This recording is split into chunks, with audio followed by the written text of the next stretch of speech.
অপচয় কমাতে বার্ষিক উন্নয়ন কর্মসূচি এডিপি বরাদ্দ কমিয়ে অর্থবছর শুরুর ৭ মাস পর দেখা যাচ্ছে কমছে প্রকল্প বাস্তবায়নের গতিও।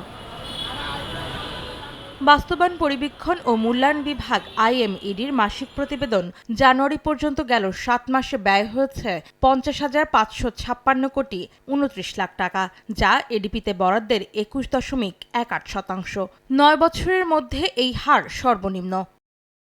এ সময় বরাদ্দ পাওয়া অর্থের ১০% ব্যয় করতে পারেনি এমন মন্ত্রণালয় বিভাগ রয়েছে ৮টি, আর ২০% অর্থ ব্যয় করতে পারেনি ১১টি মন্ত্রণালয় বিভাগ।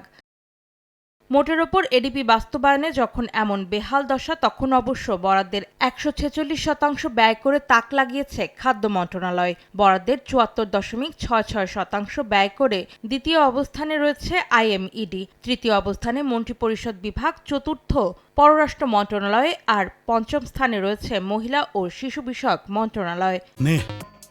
দুই বেলা খাবি ফ্যান্টাস্টিক নিমো খালাল সল্টেড বিস্কুট। গেল ৭ মাসে সবচেয়ে পিছিয়ে সংসদ বিষয়ক সচিবালয়, ব্যয় হয়নি বরাদ্দের ১টি টাকাও।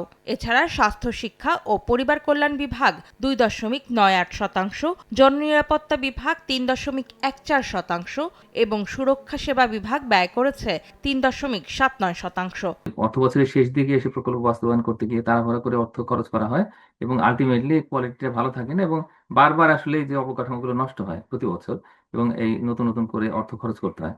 তো সব মিলে আমি মনে করি যে এই ৪ মাসের মতো সময়ে আসলে এই যে নতুন সরকারের পক্ষে আসলে এই এতগুলো প্রকল্প বাস্তবায়ন করা এবং সেটার গুণগত মান বজায় রাখাটা খুবই কঠিন হবে এবং একই সঙ্গে যদি কিছুটা কমও অর্থ খরচ করতে হয় সেটাও ভালো, কিন্তু গুণগত মানের ক্ষেত্রে কোনো রকমের ছাড় দেওয়া যাবে না। রাজনৈতিক সরকারের কাছে একটা প্রত্যাশা যে বিদেশি ঋণ নিয়ে যে প্রকল্পগুলো হাতে নেওয়া হবে সেই প্রকল্পগুলো থেকে এক্সপেক্টেড রিটার্ন আসে এবং বিদেশি ঋণ নিয়ে যে প্রকল্পগুলো নেওয়া হবে সেই প্রকল্পগুলো যেন জনবান্ধব প্রকল্প হয়। চলতি অর্থবছরে ১,১৯৮টি প্রকল্প বাস্তবায়নে এডিপিতে বরাদ্দ দেওয়া হয়েছে ২,৩৮,৬৯৫ কোটি টাকা।